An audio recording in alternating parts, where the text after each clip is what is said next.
சீரியல்களின் full எபிசோடுகளை Sun டிவியில் ஒளிபரப்பான உடனே எக்ஸ்க்ளூசிவாக சன் நெக்ஸ்டில் மட்டும் ஃப்ரீயா பாருங்கள்.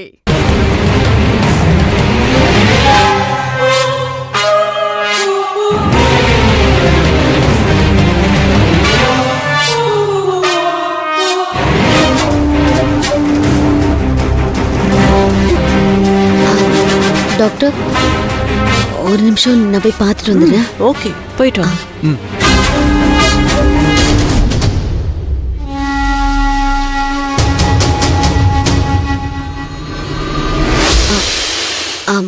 மேடம், என் கூட ஒரு லேடி வந்தாங்கல்ல, அவங்கள நீங்க பாத்தீங்களா? அவங்க அப்பவே வெளியே போயிட்டாங்களே. வெளியே போயிட்டாங்களா? தேங்க்யூ.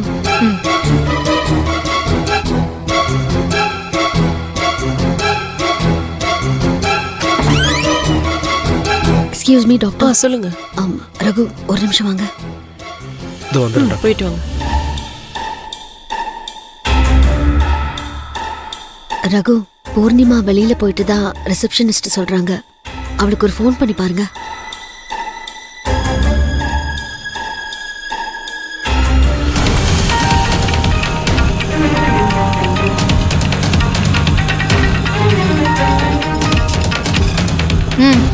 ஏய் பூர்ணி, எங்க இருக்க? ஆளே காணோம்.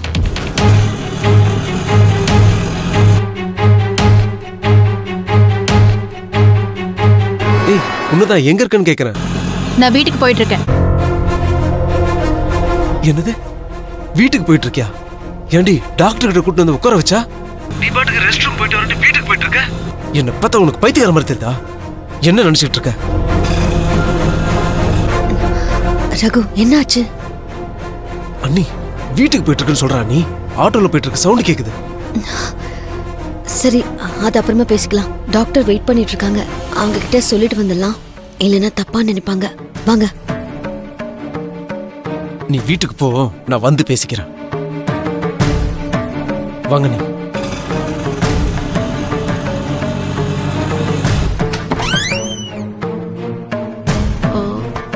பூர்ணிமா எங்க? டாக்டர், அவங்க ஏதோ பயப்படுறாங்க. குழந்தை இல்லைன்னு உங்க முன்னாடி பேசுறதுக்கு அவங்களுக்கு கூச்சமா இருக்கு போல இருக்கு.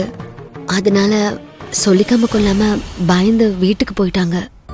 ஓ, இட்ஸ் ஓகே செவந்தி, புரியுது. I don't mistake you. இந்த மாதிரி தான் அப்பப்ப சில பேஷண்ட்ஸ் வருவாங்க, பேசுவாங்க. அதுக்கப்புறம் அவங்களுக்குள்ள ஏதோ ஒரு இன்ஃபீரியாரிட்டி காம்ப்ளெக்ஸ்னால திரும்ப வரவே மாட்டாங்க.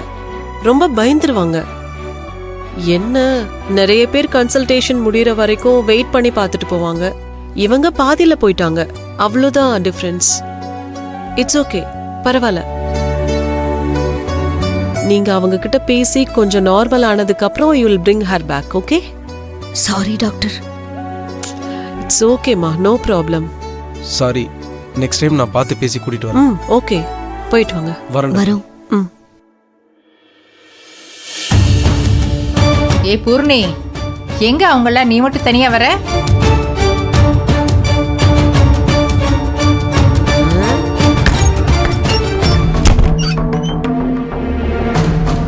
இப்ப என்ன கேட்டுட்டோன்னு இவ்வளவு கோவப்பட்டுக்கிட்டு போறா? இந்த ரகுவையும் செவந்தியும் வேற காணுமே, என்ன ஆச்சு? அதான் எனக்கு ஒன்றும் புரியல. 3 பேரும் தானே ஆஸ்பத்திரிக்கு போனாங்க, இவ மட்டும் திரும்பி வந்திருக்கா. சண்டை கிண்ட போட்டாளான்னு தெரியலையே. செவந்தி வரட்டுண்டி, என்ன எதுன்னு கேப்போம்.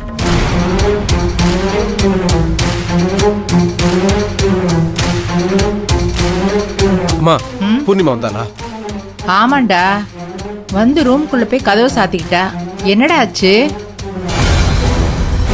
ஏ பூர்ணி, என்ன செவந்தி, ரகு, எதுக்கு கோவமா போறான்?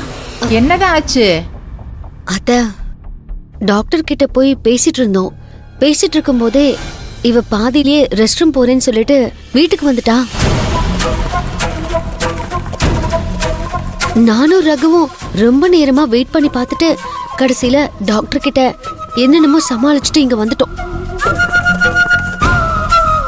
ரகு ஃபோன் பண்ணி கேட்டா வீட்டுக்கு போயிட்டு இருக்கேன்னு சொல்றா. ஷிவ்ல கோவம் வரும். ஷிவ்லுக்காக நாங்க அவ்வளோ தூரம் போனா இவ பாட்டுக்கு பிடிக்கலன்னு வந்துட்டா. பிடிக்கலன்னா அப்படிதான் வருவாங்க. பிடிக்காதவங்க பேசுறத நான் எதுக்கு உட்கார்ந்து கேட்டுட்டு இருக்கணும்?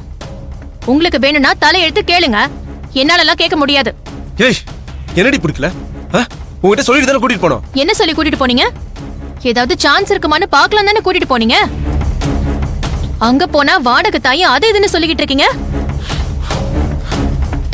இந்த வீட்டுக்கு அதுக்கு தான் நான் கல்யாணம் பண்ணிக்கிட்டு வந்தனா? ஏய் என்னடி தெரிஞ்சுதான் பேசுறியா? இந்த கேள்வியை நான் உன்கிட்ட கேட்கணும். நல்லா இருந்த உடம்ப கண்ட மாத்திரையை சாப்பிட்டு கெடுத்து வச்சிருக்க. இன்னைக்கு என்கிட்ட கேள்வி கேக்குறியா? ரகு கொஞ்சம் பேசாம இருங்க. பின்ன என்ன நீ? அந்த டாக்டர் முன்னாடி எவ்வளவு அவமானமா இருந்துச்சு. இவளெல்லாம் நம்பி ஒரு இடத்துக்கு கூட்டிட்டு போனா இப்படிதான் பண்ணுவாளா? ரகு முதல்ல நீங்க வெளியில வாங்க. நடந்து முடிஞ்சதை பத்தி பேசி என்னத்த ஆக போகுது? ஒன்னும் ஆக போறது இல்லல்ல. வாங்க முதல்ல வாங்க.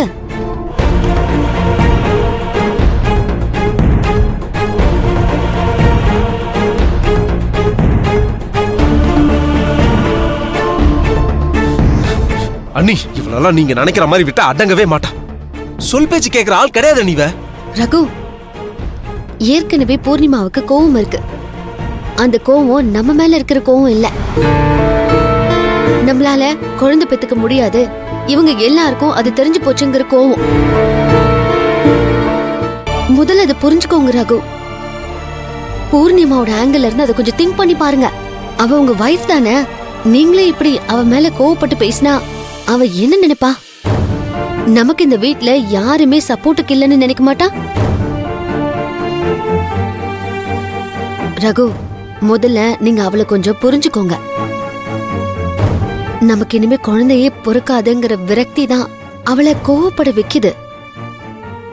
ஒருவேளை அவ அந்த விரக்தியில அழுதுகிட்டு இருந்தான்னு வைங்க, நீங்க உட்கார்ந்து அவளை சமாதானப்படுத்திட்டு இருக்கணும். அவ கோவப்படுறதுனால நீங்களும் பதிலுக்கு கோவப்பட்டு அவளை திட்டிக்கிட்டு இருக்கீங்க. இது நியாயமா ரகு? வீட்ல எல்லாருக்கும் கஷ்டமா இருக்கும்ல, நாங்க எல்லாரும் கஷ்டப்படுறோம்ல.